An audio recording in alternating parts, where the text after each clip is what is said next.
This is a great opportunity to have as many of you all in one room, so I can have a great opportunity to engage with the media. I try to do it a couple times every week. What I thought I'd do is talk a little bit in broad strokes about where the Army has been, where we're going, and then obviously have a conversation back and forth. So as mentioned, I was confirmed in September, but I've been the Undersecretary of the Army for 25 months. So one of the first PASs that got into the pipe for the Trump administration.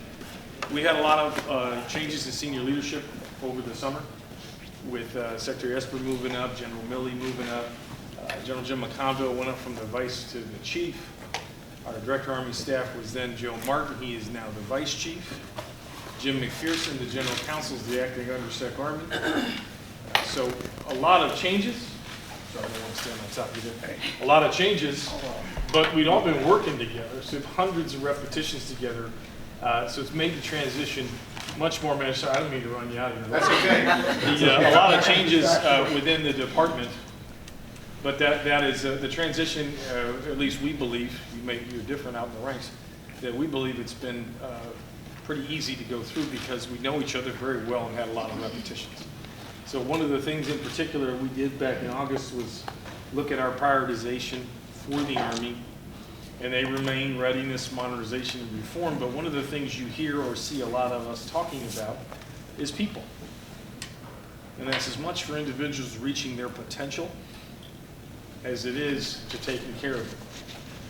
Because suicide rates are the highest they've been in a decade. Sexual assault numbers are rising. Clearly there are things we got to do different.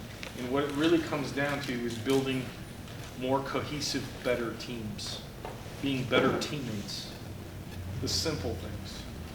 And I'll talk about that here in a minute. So first, readiness. 60% of combatant commanders' requirements worldwide are filled by the U.S. Army. Demand is high, and it has been breathtakingly high for 18 years. And it's just not slowing down. So we have to continue to grow the force because our boots on the ground to dwell time is just below 1 to 2. So you have to have more density in your formation so you can have people to deploy because they're running our people too hard. But op tempo remains high. In order to meet national objectives, we got to deploy. So readiness for units. And we hear that word all the time. The way I think about it is you have an individual that has to take thousands of repetitions with their weapon, flying a helicopter, driving a tank. Those hours, those are hundreds of repetitions as an individual. And then you do it as a company, and then you do it as a battalion where you train together, and you get those repetitions like an NFL player. So my main man is McConville. Tom Brady throws a football 25,000 times a summer before he shows up for camp.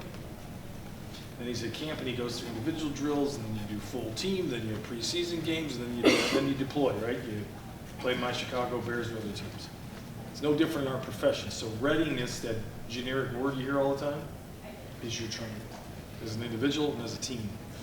So individual training on the range, platoon, company, battalion live fires, go to a combat training center rotation, and then ultimately deploy somewhere in the world. All those repetitions as an individual, as a teammate, are necessary to be ready for combat operations.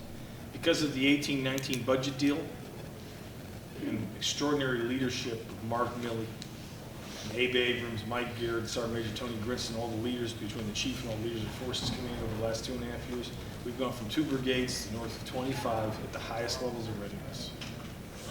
Remarkable turnaround. But that was as much funding as it was leadership. You have to have both of those variables for the equation to work. So you'll hear us continue to talk a lot about that, but one thing in particular we're really emphasizing is our Defender Series exercises where we have CONUS-based divisions deployed to the Pacific, deployed to Europe, and then when they get on the ground, they use dynamic force employment.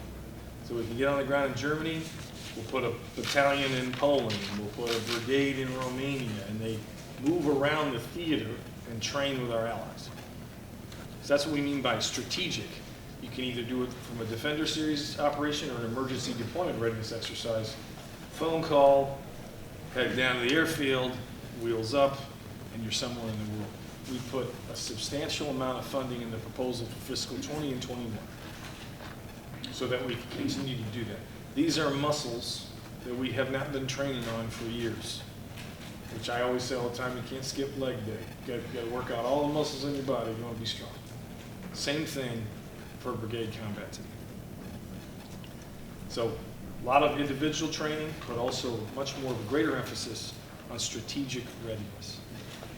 Modernization. We've been on a modernization journey for the last 2.5 years. Our second priority, modernization. We've restructured the Army, fusing all of the stakeholders for the modernization enterprise under one roof. Requirements, test, sustainment, acquisition, everybody. So we brought have these team of teams, we call them cross-functional teams. So you have all the stakeholders in the modernization process as you march down that continuum together. They're all formed up against investment portfolios. We have 6 priorities with 8 different portfolios of investment. 31 signature systems that lay across that: long-range precision fires, next-generation combat vehicle, future vertical lift, the network, integrated air missile defense, soldier lethality. Those are the 6 investment priorities, but there's cross-cutting efforts, position, navigation, timing, and synthetic training environment. There's 31 programs we invest against. And we put our money where our mouth is. Over the last 2.5 years, we've moved over $31 billion to finance our ambition across the future years defense plan. And in this 21 effort, we're going to move in the upwards of 10 billion more against this, from 21 to 25. We have to modernize the Army now. Many of the systems we have on our formations are 40 plus years old. We can't engineer another ounce of it. We're running out of letters. Mike model, Zulu model, right? You're running out of letters. We have to get new capabilities to maintain the technological margin we've enjoyed for so long. Put our men and women in the best position they can to win a firefight. So between the organizational construct to fusing those stakeholders together, to reducing the span time in the development of requirements, which normally took about 5 to 7 years, we've got it down to 18 months or less, where we can package something we want, put it in an RFP, and put it on the street, and people can come back to us with prototypes. We have prototypes landing all over those investment portfolios right now because of the restructuring. We're doing it faster. We're going to find out if we're doing it better. We're definitely doing it faster. And industry's coming along with us. 2 years ago, I was talking to General McCarthy about this the other night. Over 2 years ago at AUSA, industry was investing roughly around inflationary levels in their IRAD investments against revenue. Today, they're north of 5%. If you went on the floor 2 years ago at AUSA, it was the last war materials. Today, they're lining up with us. We've got their attention, they're excited, they see opportunity. We're communicating very well with each other. But because now we have a requirements leader and a program manager shoulder to shoulder working this process together, there's clarity, there's better teamwork. There's some excitement. We got to keep going down this path. So passing a 2021 deal is important to everybody in the Department of Defense, especially for the Army. So modernization, we're very excited because of how we're organized, the way we're investing, but also because we're looking at changing our operating model to multi-domain operations. What does that mean? It's basically the air-land battle model, but we're adding cyber and cyberspace, and how you conduct combat operations. So a changing in that operating model is a pretty dramatic thing. We did this back in the 70s with air-land battle. So it's like a college football team changing their offense, going to the spread offense now. When historically you were in this kind of pro-set model. So a big change for operating model, big changes in materiel, and really at its foundation, how we do business. Reform. We have to continue to reform, and a lot of people view that as just cutting things so you can finance your ambition. That's an output, but reform is also evolving and continue getting better at the way you do business, your processes, how you behave. Because you can do things faster, you can do them better, and you can save money and be able to finance the things you really need. So when we talk about reform all the time, how can you do it differently? I was at Fort Knox, Kentucky 2 days ago. And I was high-fiving everybody because we hit the active goal for recruitment. Because the year prior we missed. by 6,500 people. Yet they hit this time around because of two things: attitude and effort. They had a mindset that they could win. Their effort was perfect effort, clean, hard, perfect effort. And we changed our strategy. We focused on 22 cities around the country. We got back into the cities, something we hadn't done in years.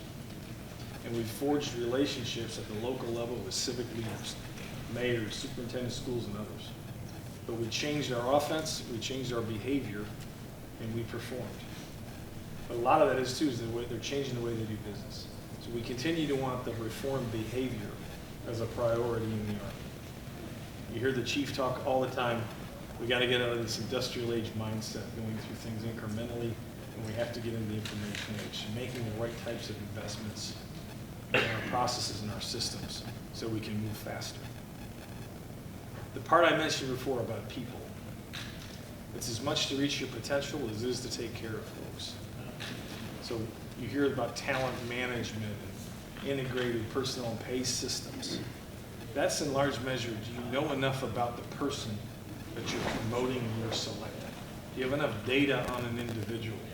Or do you just look at their ORB and it says 101st, 82nd, oh, they must be good. And that's the way a lot of times the story will be that way. You grew up in this tribe of the 82nd, so they have to be good. They have master jumpers. And did you pick the right person for the job?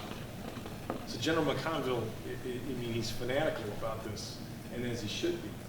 We have to pick the right leaders for the right jobs to ensure they have not only the character and competence, but the chemistry on leadership teams so that they can perform and really be the best soldier, civil servant that they can be. The other aspect of this is how do you take care of them? I highlighted a moment ago about the challenges we face with suicide and sexual assault in particular. Cohesive teamwork can prevent these things.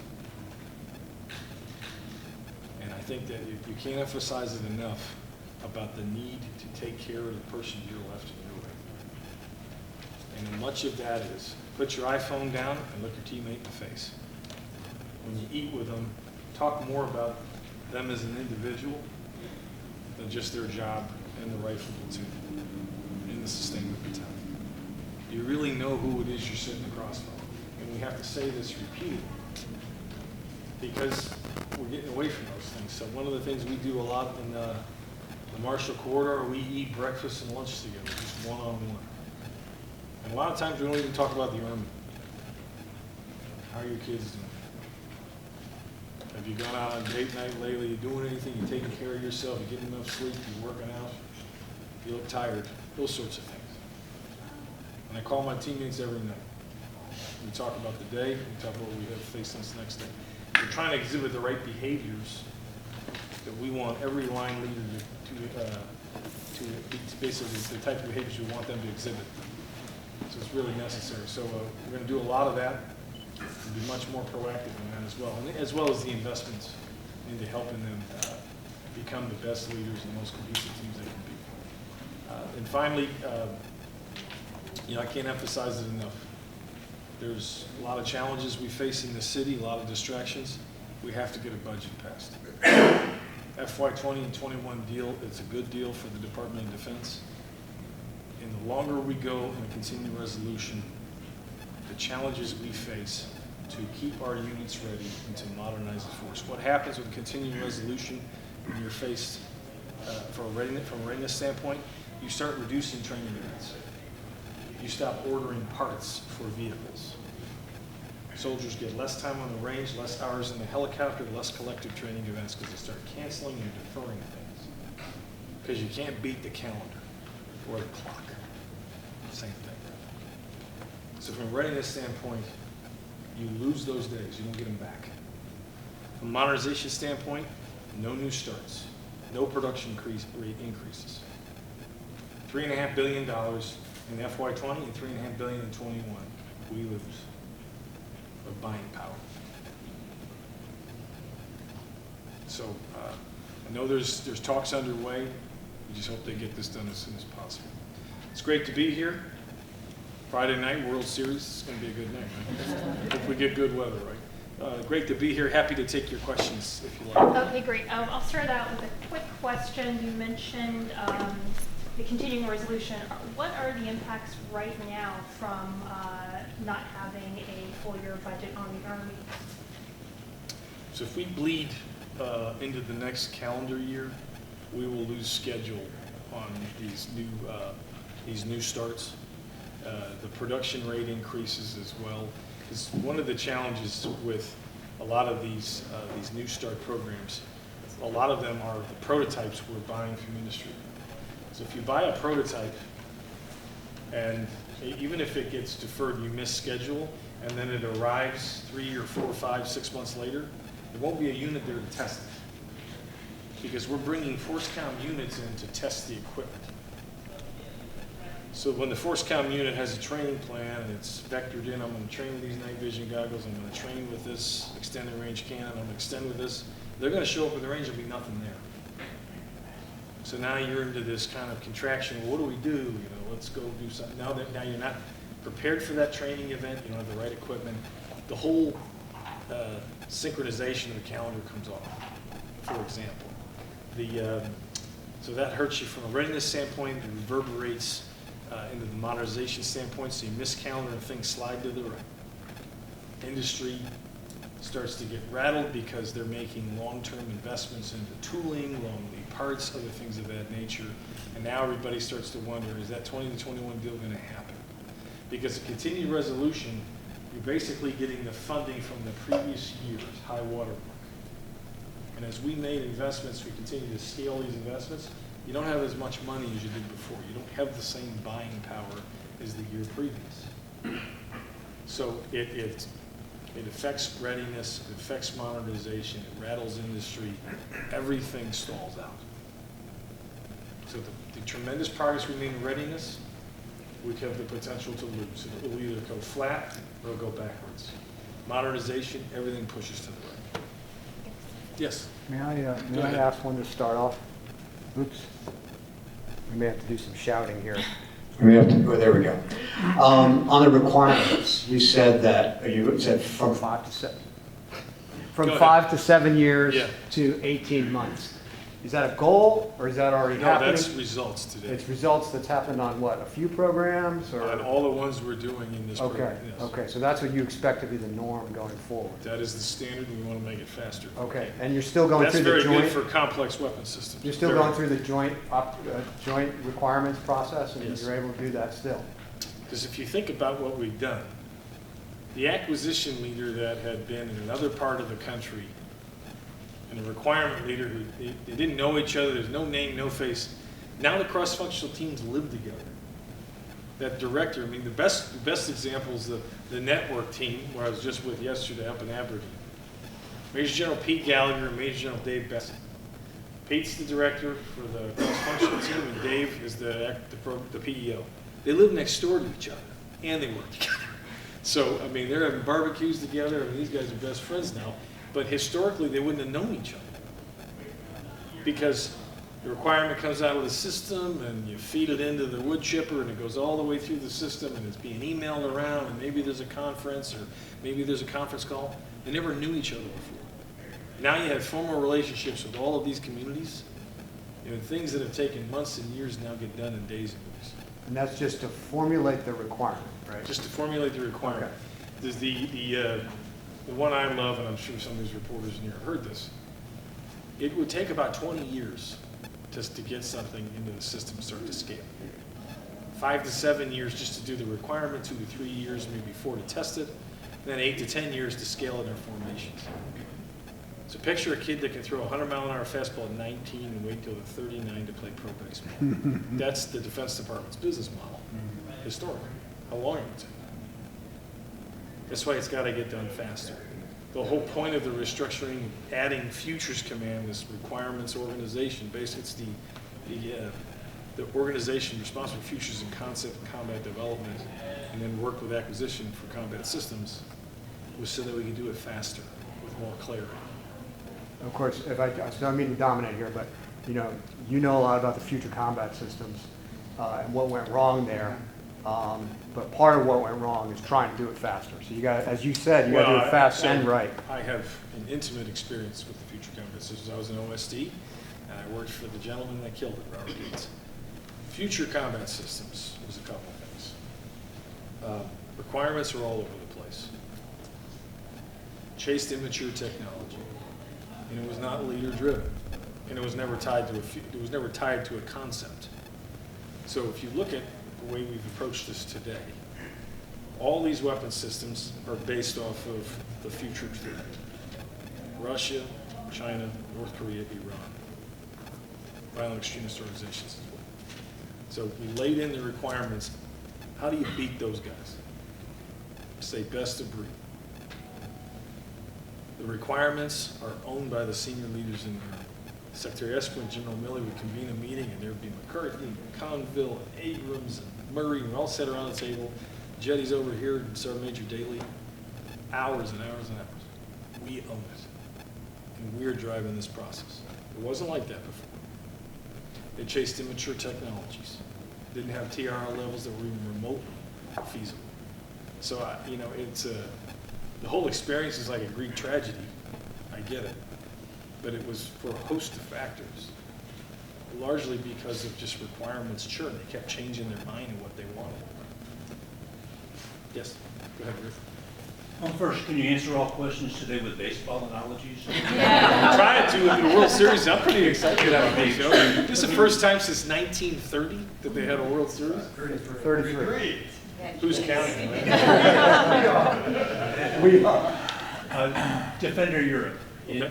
Is it endangered if under a CR? Because that's the kind of training exercise that would have to take new funds that you may not have available. Yeah, actually, probably. We'd have to see if you could finance it under a continuing resolution. It's expensive and it's challenging. And it's supposed to start right off, so if they In the spring. Yes, so right. if they have a CR that doesn't take effect, the budget is put off to February or March, that early stages of Defender Europe are already endangered then by not having funds. Yes, we have. For me to say definitively, I'd have to sit down and look basically off of how much funding the continuing resolution provides against the entire training plan of the Army. Because I don't think it's a new start. We've done. No, it might even be a new start too. Yeah, so it'd definitely be. You haven't done anything that size, certainly. Be definitely in danger. Thanks. Sure. Yeah. So CID has a handful of investigations open into extremists in the Army, specifically with white nationalist leanings. Is DA tracking any of that at the top, or is there any motivation to get initiatives or research together to address that specifically? I'm not aware of if it's what I would say is a trend or something. It's just because I don't know how the number of investigations. They usually aggregate those things, but in our discussions with the provost, I've not heard anything that would rise to that level at this point. I wouldn't pass you for, I'm sorry. Oh, no, it's fine. Tara Kopp with McClatchy. Thanks for doing this. I wanted to hear your thoughts on the latest training accident at Fort Stewart. GAO's announced an investigation overall into Army Marine Corps training deaths. What are you looking at? What are you worried about as far as the rate of training accidents for your soldiers? So you always, when you look at it, first of all, it's a terrible situation. The 3 KIAs and the other soldiers flipped over and fell in a ravine, and terribly violent death is awful.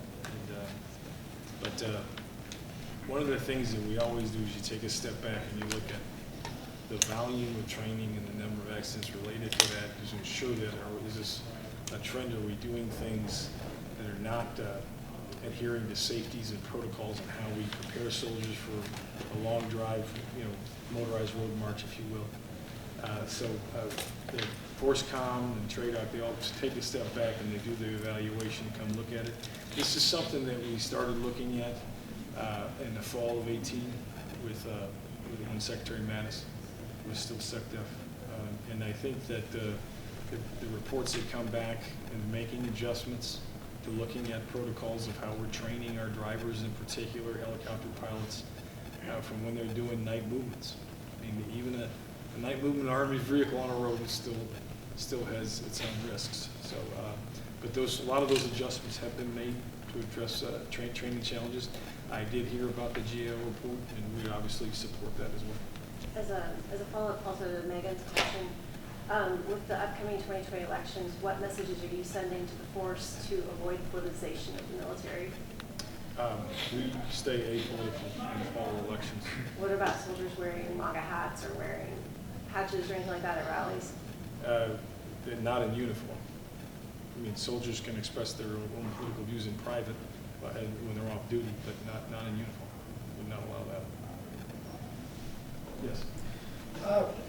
Thank you for doing this. I want to talk to you about, especially because you have time served in Afghanistan, and especially your time was so common there in the Army.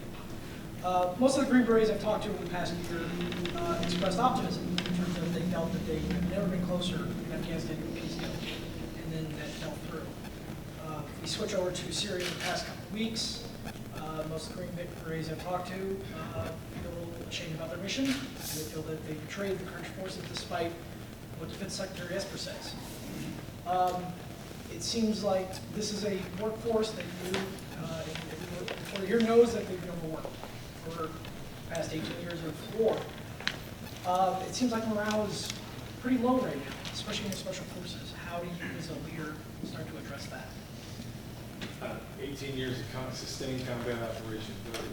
The SF, Ranger Regiment, some of the units within Special Operations Command have had, I think it's statistic for the Ranger Regiment, a reinforced battalion has been deployed every single day since October 7th, 2001, for example.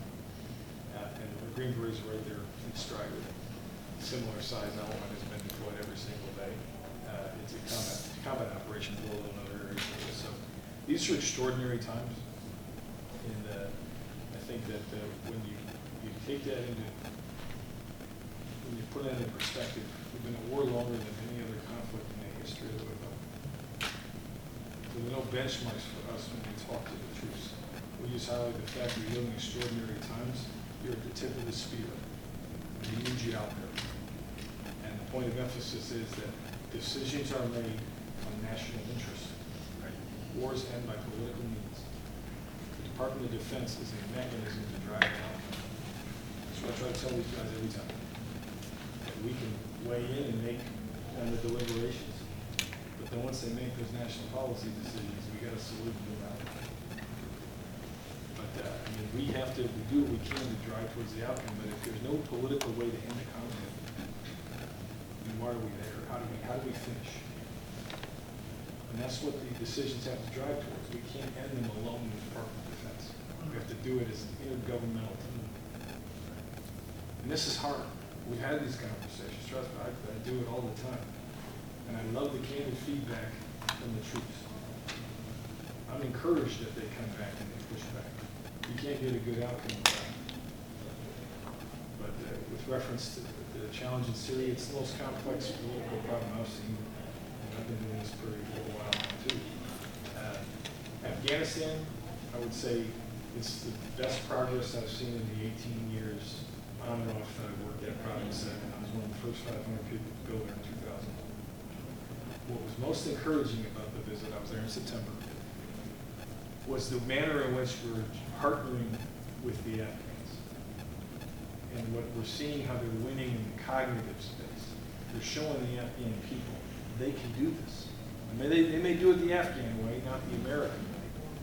But they're supporting their people, and they're showing them that they can provide security. They can turn the electricity on. They can help you get your kid to school. You know, the only way that we're going to win is if we can show that the Afghans can do it better than the Taliban at the street level. If you asked me this question 10 years ago, we tried this whole rule of law field force 10 years ago. Because the Taliban could deliver justice at the street level. It was the Taliban way, but they could deliver it to the people. What you're seeing now, the work that we're doing with the Afghan security forces, is they're conducting missions. They're the one conducting patrols in the street. They have U.S. advisors, but we're pushing them more towards the front, more so than we ever have before. And the things that we're seeing in the information space, I talked about this a little bit at AUSA in my remarks there. It's just how more and more people are seeing it. They're seeing Afghans walking through the village, and after they quell the Taliban attack, and they restore the confidence very quickly. They hadn't done that before. That's true, but just to follow up real quick, that's true, but isn't it also true that over the past 18 years, we haven't bothered to even teach the Afghans how to participate in our foreign military sales program between the State Department and Defense Department? So if we were to leave right now, We they would have finance no everything idea. through FMF. They would have because no their idea how gross to- domestic product, they could never afford. Right, the but they would have capabilities no we have. idea how to even So- procure a helicopter. And so we Actually, they provide are, that. they're actually working with SISTIC, and we're showing them how to do it, but it's a country that's GDP, they have a hard time feeding the people, let alone buying helicopters Right. and vehicles. We do that through basically an FMF type relationship. Yeah, we pay for it. We give $1 billion in foreign military financing to Egypt too, so I mean, we did that for 30, 40 years, right? There are a lot of countries we give foreign military aid and foreign military financing to. Thank you. Yeah. Yes. Toss out Army Times. There's been an increase, as you mentioned, in brigade readiness, but there is a shift, I think, to division and corps level readiness for the potential of the nuclear fight. Can you talk about what bridges that gap? A lot of the division and corps level access and planning kind of went away when we went to the modular BCT model. Can you talk a little about that shift and how that's going to happen? General Milley made the shift maybe a little over a year ago when he was the chief towards division and corps level warfighter exercises. And it was, I mean, they're more aggressive than a tabletop, if you will, but they forcing corps and divisions to have more of these exercises every year. And then when we deploy like the Defender series, a division will go forward from Compass. So that division level headquarters will go, and there'll be a core slice that will help manage that deployment for itself. So, I was remiss to say that in my opening remarks. That's much part of the strategic level readiness focus that we're going to double down on in the 20 to 22 time frame. Right. Yes. The Undersecretary of the Navy was here earlier, and he told us what keeps him up at night, so I'm interested to hear what keeps you up at night. Time, I don't have enough of it. I think the biggest challenge with time for us is how you prioritize what you're doing with the amount of time you have every day, every week, for how much time I have this job. I think it's the investment you spend, say it all the time to my staff. We do this meeting is going to yield X or Y, and then that's how he helps us with the prioritization of how you invest your time every day. The continuing resolution, we lose time. Things slide to the right. And we continue to kick the can on modernizing an army that has 45-year-old systems. Reducing training plans for men and women that are going to deploy somewhere in the world. More than likely to areas of the world that are very, very dangerous. So time is precious. It's something you can't have back when you lose it. So I obsess over it, and I try to be very judicious in how I invest it. This is a bit of a personal question, but how did you score on your most recent Army combat fitness test? I'm not going to tell you. I passed it. No, I went through the paces over a year ago. But I'm a political appointee. I did a mile and a half in the pool this morning, though. But I went through the paces because I wanted to understand it. And I mean, I'm a 46-year-old man that rides a desk every day, and I got through it. So it can be done. You got to train for it, and take care of your body. It's not just working out; it's eating right and sleeping. So I do well on one of those three, working out. But it's something that is going to take time to transition. We're going to have to train our people. We're going to have to communicate with them and help them through that. I mean, the thing that was most compelling to me, I started working out at the Pentagon every day because my military assistants were working out. They're coming in and they were martyrs working all day and day. So I just started going in by myself to work out in the Pentagon. Amazingly, they all showed up every morning with me, right? But what I've noticed over the 27 months, I guess, I've been back in the Pentagon, the metamorphosis of the Pentagon Athletic Center. So the basketball courts would have badminton and people messing around playing basketball. Now it's like a CrossFit center. And there's AstroTurf, people pushing sleds, and they're doing cleans and snatches and deadlifts.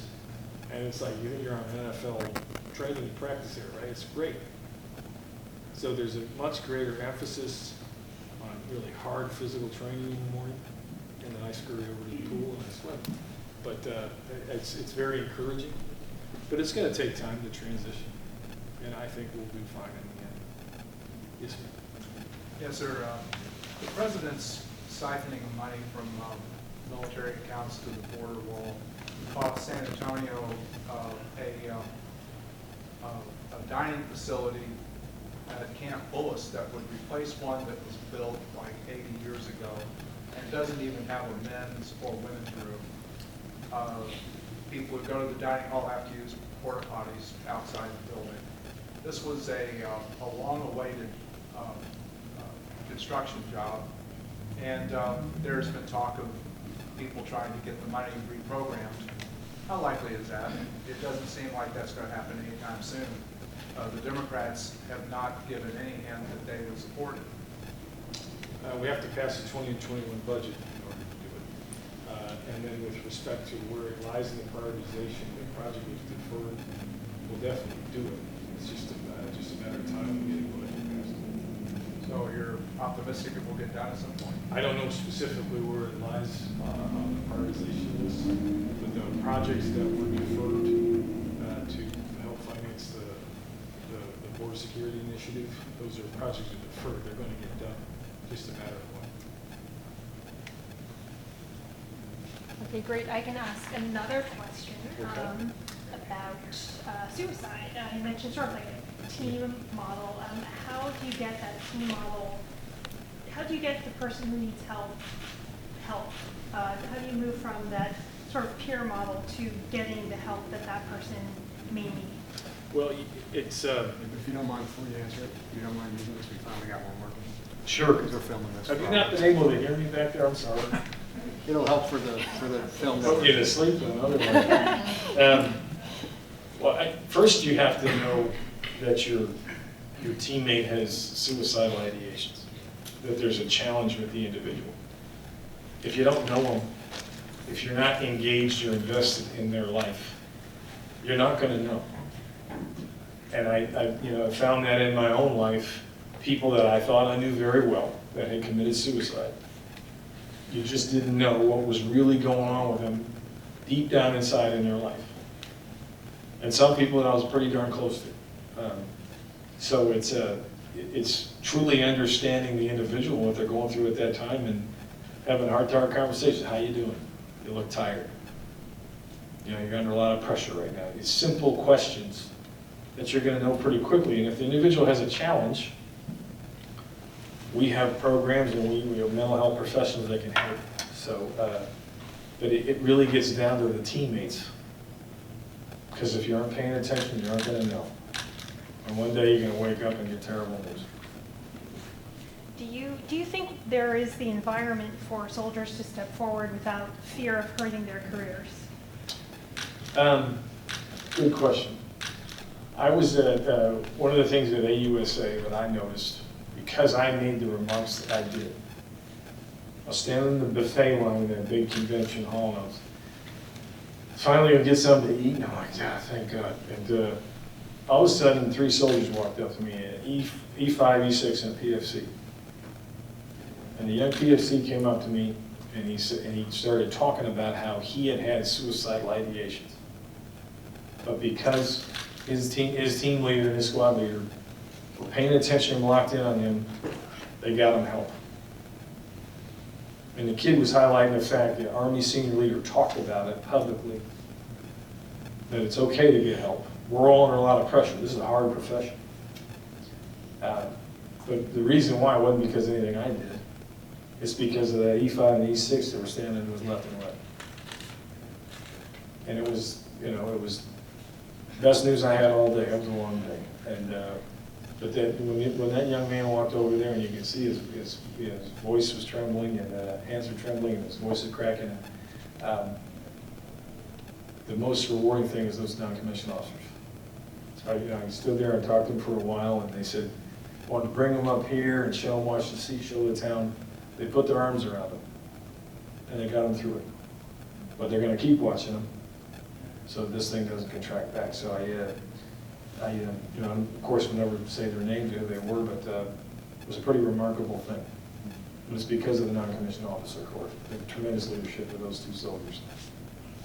But there's no fancy way, you know, solution other than just taking care of your person to your left and your right.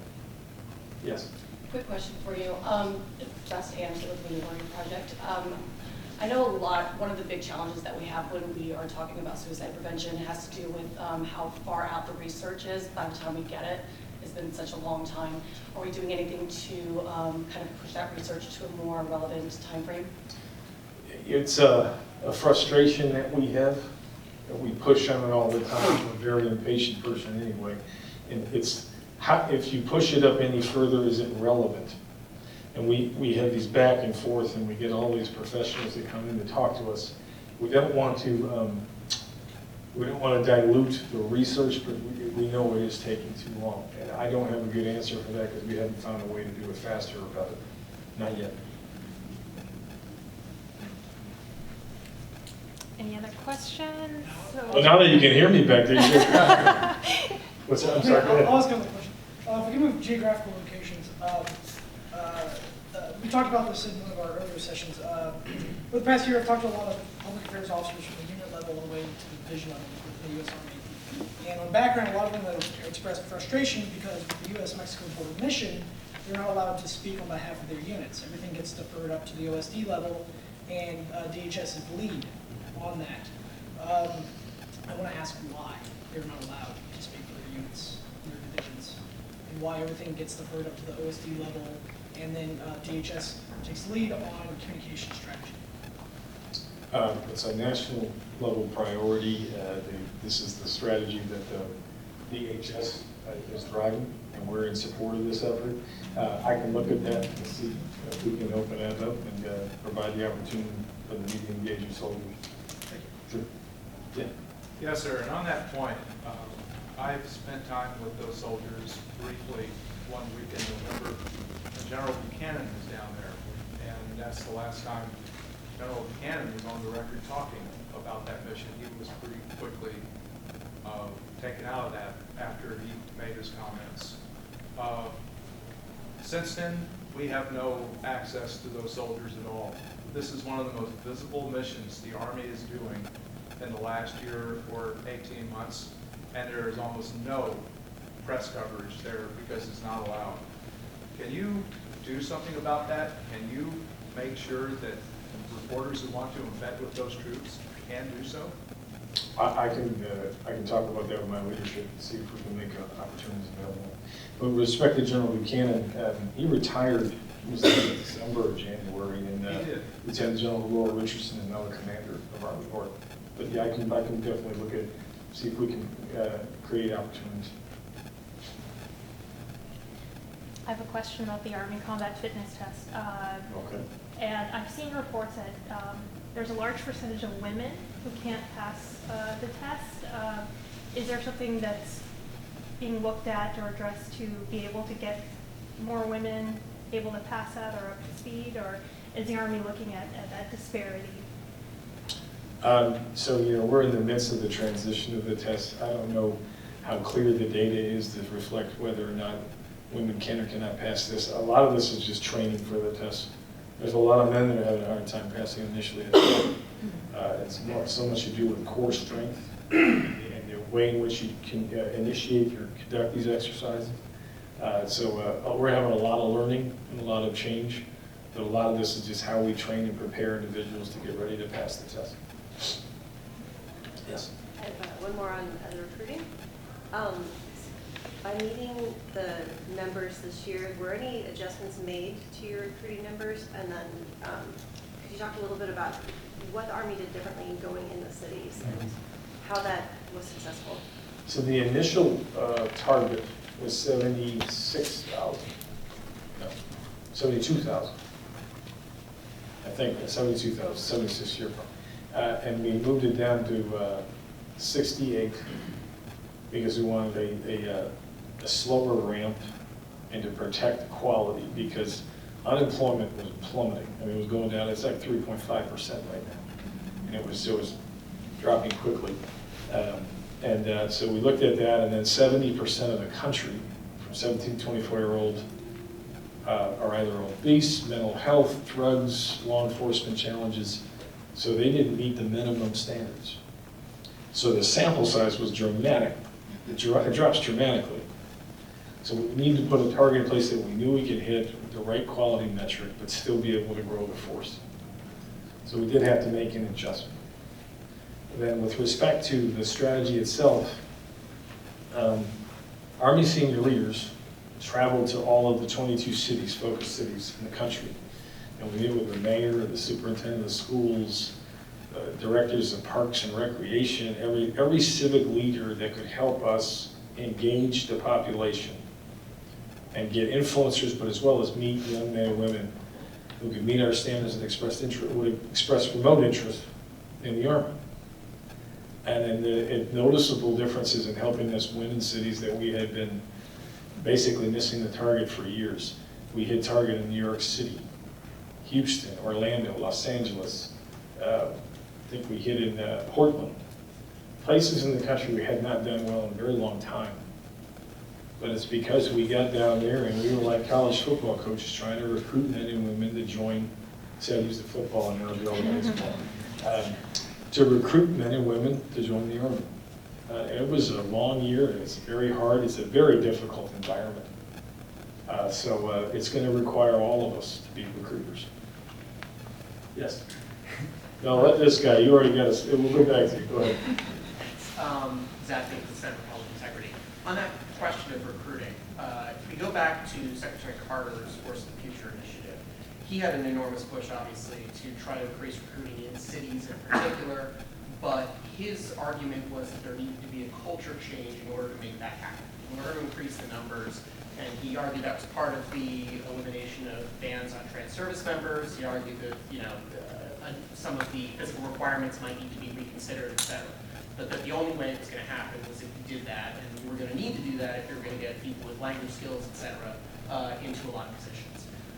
What you're talking about is very different than that, obviously. It's more direct engagement. Do you think that it is possible to continue to appeal to those sort of mainly urban, younger demographics that the Army and the other services have not done as well with in the last 20 years without a larger culture shift? I do. We hit target.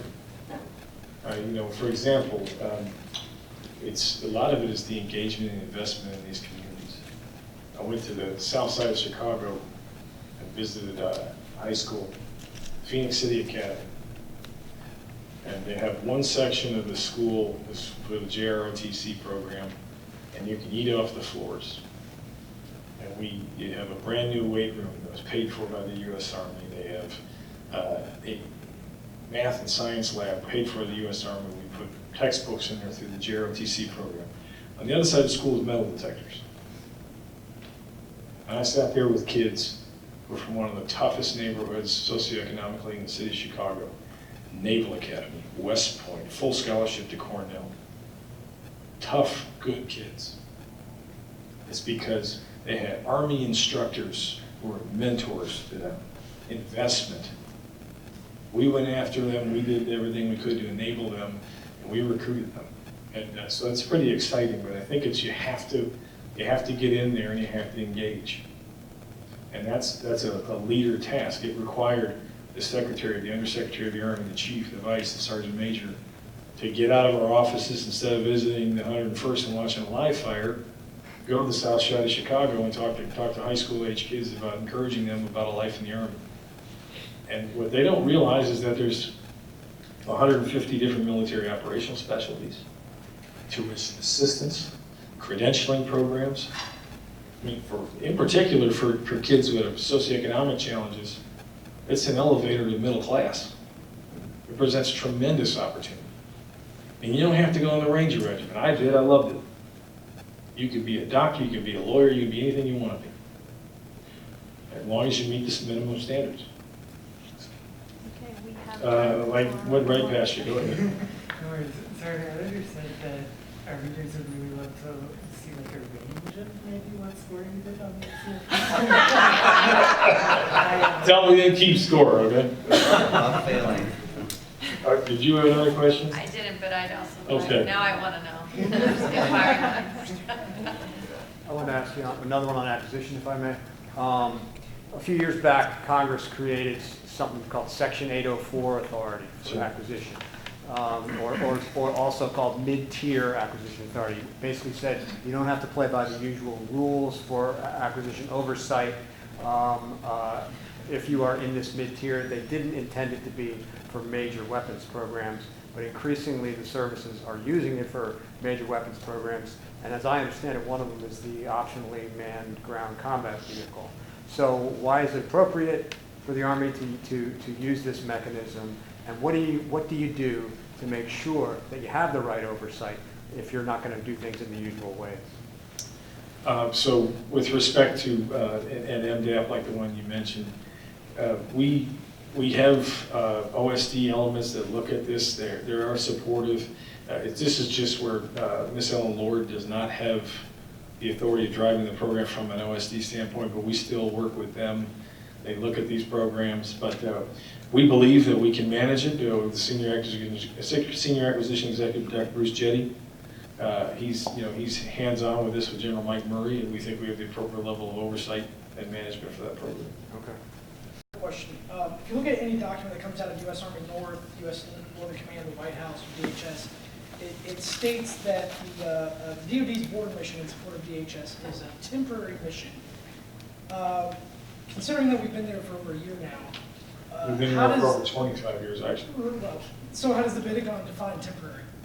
I'm sorry? How would the Pentagon or in fact, the U.S. Army, in terms of active duty Well, troops, the reason why we define look at temporary? it and we say temporary, because we've not seen a campaign, they're working on a campaign plan which would have the appropriate level of requirements from DHS.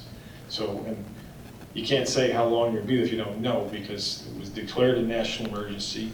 We sent forces to support.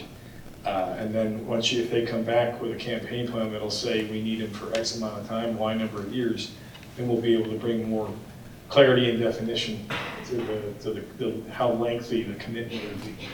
But with respect to the operations on the border, this has been going on for over 25 years under multiple presidents. Right, but active duty troops have not been at the border for 25 Absolutely have for over 25 years. 25 years? Absolutely. Go back to the 90s. Marine Corps, 1st Cavalry Division. That's correct, but it moved over to National Guard now. It's been a total force solution, but we've had active forces that have been back and forth working on the border for decades. Yes, sir. Go ahead. You too, yep. Thank you. By the way, I'm Sid Christensen with the Express News, Merch newspapers. So I'll attack this question in a different way because the border is an interest of mine. Your Army is the Army I embedded with when I was with 3rd Infantry Division in 2003. This is the invasion of Iraq? In the invasion of Iraq. Okay. I was with the CAS team with 369 Armor, Iraq Marcone's battalion. And I've tried to go down to the border numerous times and spend time with the Army over the last year, or since I was down there and Buchanan was down there. NORTHCOM just flat out refuses to support it. And they're not supporting any embeds. Can you explain why that is? Because this is an Army that people back at home would probably want to read about. But it's a story that's not getting covered at all because we're not being invited in. Like I said before, I'll talk to NORTHCOM, I'll talk to OSD, I'll see if we can get that done. Okay. Yeah. So granted that is a trivial question, but you mentioned IRAD going from 1% to 5% of revenue for defense contractors. Is that just because of two different uses of the term IRAD? When you're using that, are you talking about the reimbursable component that can be included in contractor overhead, or are you talking about specific internal research and development money? I was talking about an aggregate, yes, some of that could be reversible, yes, but reimbursable, excuse me. But they weren't doing anything. The market, the entire market was stagnant. They kept bringing the same products forward because there was no energy. Also, there were no budgets. And markets will sit tight, and then CEOs will sit there and they'll say, well, I'm just going to throw dividends at my shareholders and wait. But you still have to convince those CEOs to invest, even when they're flush with cash and markets are good. So it does require an increase in your top line investment, but also increases, you have to get their confidence that your investments are going to be there, your commitment to these weapon systems will be there. And that ultimately, you can try to forge your way ahead and work together and help work with us to develop capabilities that are going to make us better.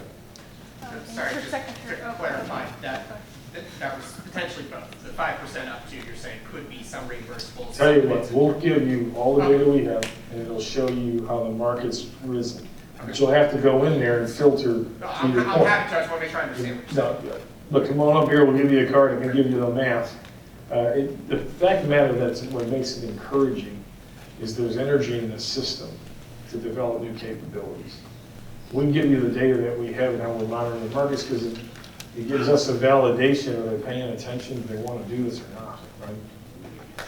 Okay, I'm sorry, that's all the time we have. Okay, thank you. Mr. Secretary, thank you so much.